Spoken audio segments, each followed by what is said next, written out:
You mentioned Indonesia's vibrant economy.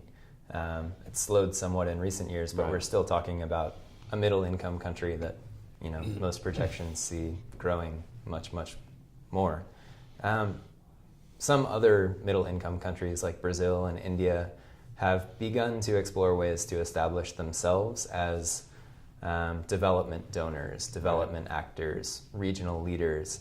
Is Indonesia doing that? And if so, what kind of regional leadership would the UNDP like to see Indonesia exert? Well, Indonesia has been very active on the international front. They have worked very hard on South-South cooperation. They're working very hard of having priority countries that they want to help in terms of aid and in terms of their outreach.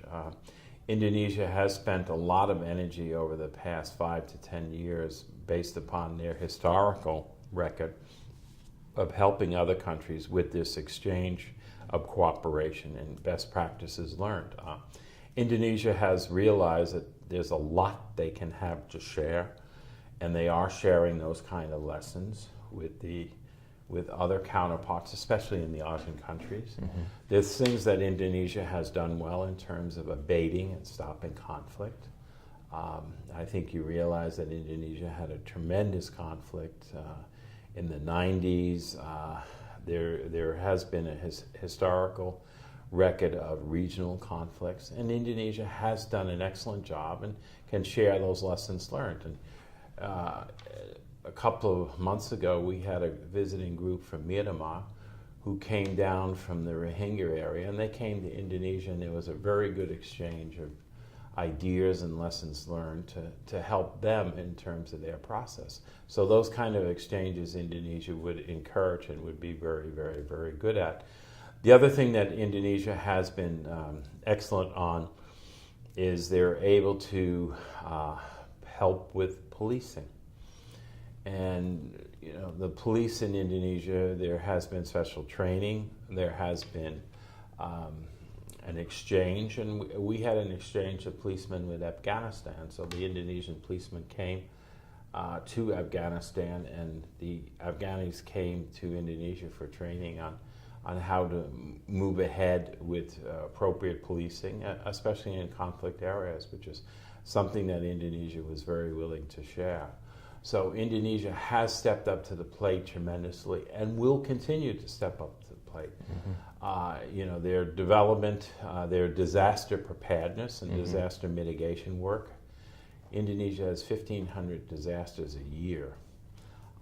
And their Disaster Emergency Bureau, their emergency folks, have done a tremendous job. And there's a lot of lessons learned. In fact, during the cyclone that hit the Philippines, the Indonesians helped the Philippine community and the government there with some lessons learned and how to move ahead. And more so this year, the tsunami on December 26th will be the 10th anniversary.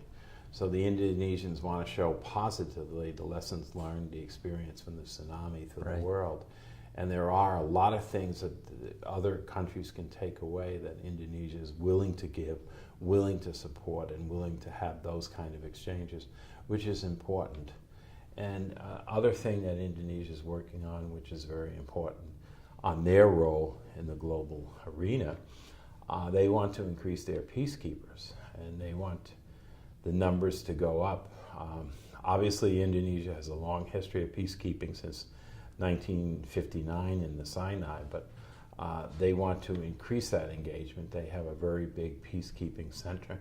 And I think that, as you know, the outgoing president of Indonesia was a former UN peacekeeper in Bosnia. So that's a priority on the agenda. And I feel that Indonesia will keep that up and make their international efforts even stronger and stronger. Great.